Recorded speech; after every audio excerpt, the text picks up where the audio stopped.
နေညိုညိုလွမ်းတဲ့ဆွေးများမလို့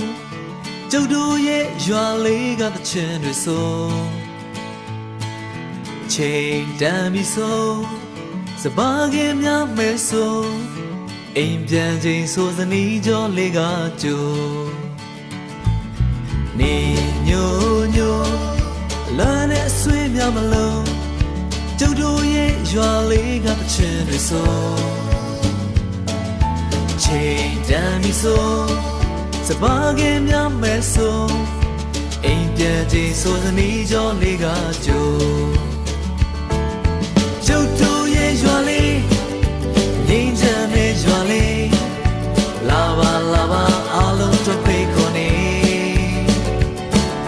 ကျုပ်တို့ရဲ့ရွာလေးဟိုဝေးကစိတ်လည်းတဲ့ရွာလေးလာပါလာပါအားလုံးတို့ဖိတ်ခေါ်နေ